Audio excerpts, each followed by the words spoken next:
Unboxing. Faudrait vraiment que je le fasse à la tronçonneuse un jour.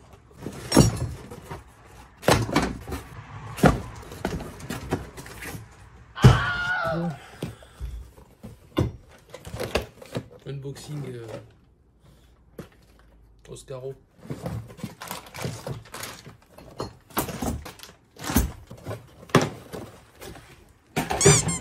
Trop fou.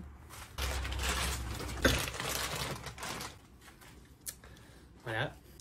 Tu la connais l'histoire du con qui retape sa polo, qui change plein de pièces, qui rénove tout son train avant, qui dépense sans compter. J'ai dépensé sans compter.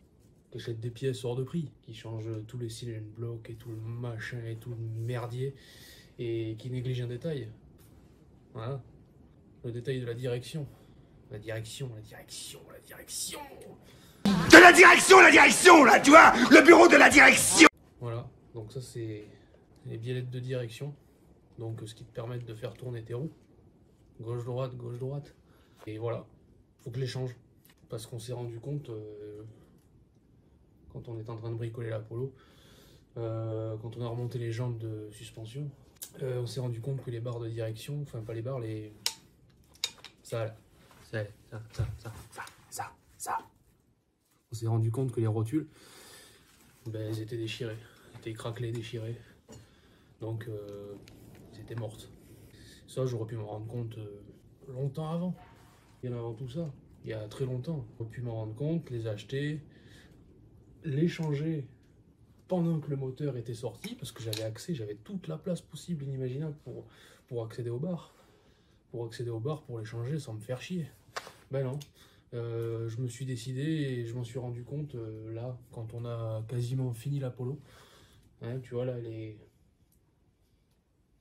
belle. Elle est presque finie. Et maintenant que j'ai plus de place pour changer ça, ben, il va falloir que je les change. Il va falloir que je les change, donc tout va bien. Donc voilà, j'ai ça à changer. Voilà. Voilà. On va aller voir sur la polo pour que tu comprennes mieux. Bon, les barres de direction, ben c'est simple. On en voit une là, ici, là. Et l'autre, elle est là, ici. Donc ouais, on a remonté les roues et les moyeux. D'ailleurs, t'as vu, on a enlevé les chandelles. Voilà, on a remonté pas mal de choses. Tête de suspension, jambes de suspension, roulement neuf, moyeux, étrier de frein. Bon, faut changer les plaquettes et les disques parce qu'ils sont restés longtemps un peu à prendre la corrosion et tout. Bon, par acquis de conscience, je vais les changer. J'ai dépensé sans compter. Donc voilà. Ouais, on a changé donc pas mal de trucs, on a remonté pas mal de trucs aussi. Là, elle est prête à démarrer, j'espère. La batterie, elle est vide. Ouais, je vais la mettre en charge. Je sais pas quoi faire. Est-ce qu'on va tenter un démarrage et on change les barres après? Ou est-ce que je change les barres et on la démarre? On sait rien. Allez, le bidon dans ta gueule. Bon, à l'intérieur, il n'y a rien, il n'y a pas de siège. Il y a Chi. Tu m'as le volant, hein. Il est beau, hein. C'est le mien perso. Je l'ai acheté à l'imposte. Ouais. Et là, à l'intérieur, c'est un nouveau spécial Dakar. Et même avec une tonne de sable dans la bagnole, hein. Ah ouais? Eh ben c'est con qu'on soit pas à la page alors. Ouais, donc je voulais faire un détail aussi sur ce que j'avais changé sur ces durites là, que j'ai changé là, ici, ça.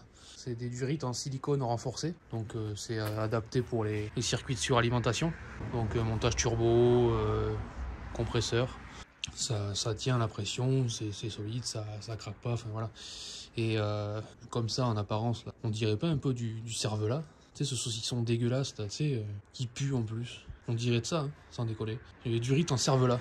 Aussi, on va tester la puissance. Ah tiens, j'ai oublié un collier là. Donc là, tu vois, on a à peu près 5 cm, donc ça fait à peu près 5 chevaux. Donc voilà, là j'ai 5 chevaux supplémentaires parce que la durite elle est rouge. Et là on a combien? Presque 20 cm. 5, 10, 15, 20. Là j'ai 20 chevaux là. 20 chevaux supplémentaires, 5 ici. La durite en bas elle en fait 20 aussi. Ça fait 40 chevaux, 45. Là rien qu'avec les durites j'ai 45 chevaux supplémentaires par rapport à l'origine. parce qu'elles sont rouges. Tout ceci est faux, bien évidemment. Ouais, donc 5 chevaux, 20 chevaux, 20 chevaux aussi. Donc ouais, 45 chevaux supplémentaires. Celle-là, là, cette petite durite rouge, elle me fait gagner un cheval et demi. Donc 45, 46 chevaux et demi. La jauge à huile, elle est rouge. Pareil, un cheval. Je suis quasiment à 50 chevaux de plus par rapport à d'origine. Voilà. Ouais, d'origine, elle fait 115 chevaux, ben, plus 50, 115 plus 50, ça fait 165 chevaux à peu près. Voilà, donc j'ai une voiture qui fait 165 chevaux. Voilà, parce qu'il y a des durites rouges. Et bientôt, je vais repeindre le cache-culbuteur en rouge. Donc là, comme il est grand et tout... ouais, mais c'est de l'alu et tout, c'est un cache-culbuteur. J'ai à peine gagné 15 chevaux, je pense, pas plus. Pas plus. Donc 165 plus 15, ça fait 175, ça fait 180. Ouais, je vais avoir une voiture qui fait 180 chevaux. Voilà. De 115 chevaux, rien qu'avec de la peinture rouge, passe à 180 chevaux.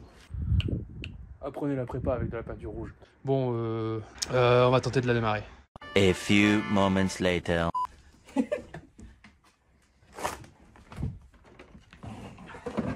On est un peu bas quand même.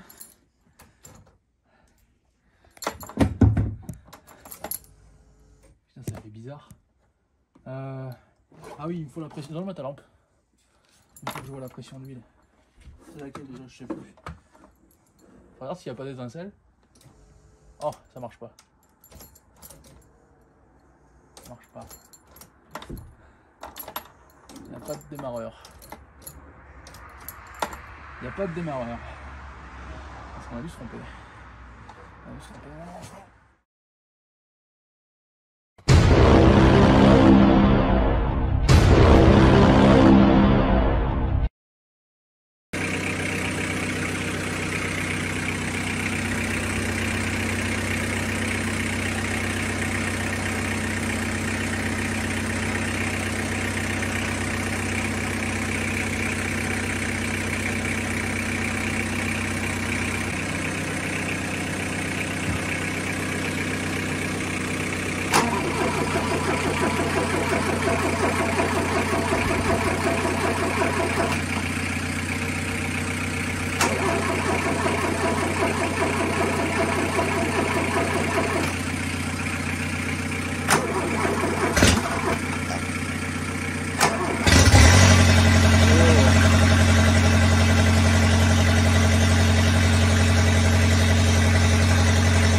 Un peu, ouais.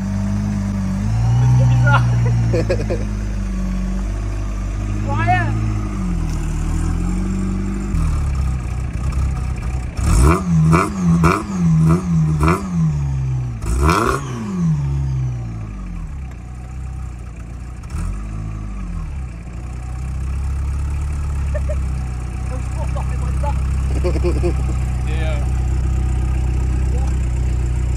Quand j'ai freiné, les phares ils se sont coupés.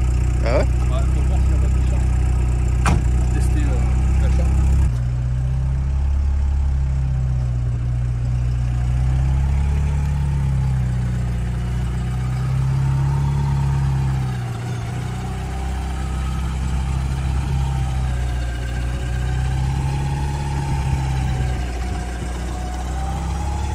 Ça fume un peu. Ouais.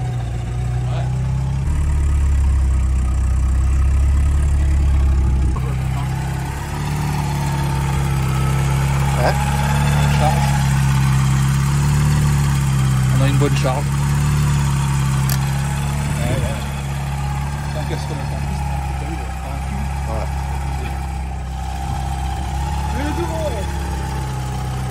Ça fait plaisir. Ah, il y a la gauche qui marche pas. Nope. Nope. Non, marche pas. Non. Maintenant, ce bruit de merde.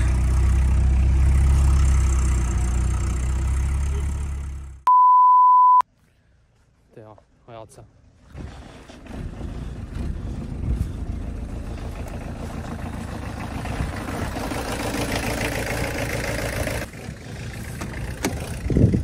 Il n'y a pas de siège.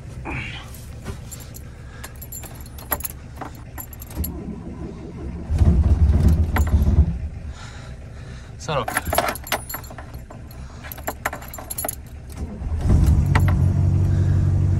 Oh, comment elle vibre la ligne. T'as vu ça comment elle démarre bien? T'as vu ça comment elle tourne bien aussi?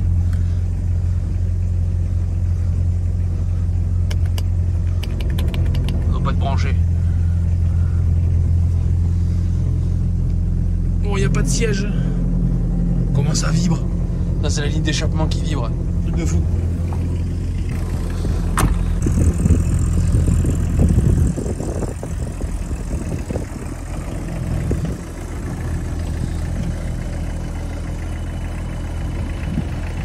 Ça fume un peu là quand même. Un peu.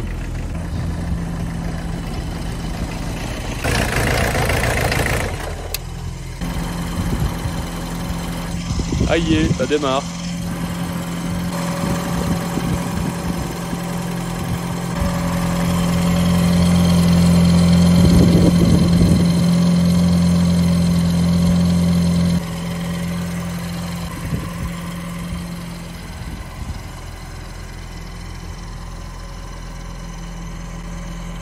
On se retrouve dans le garage.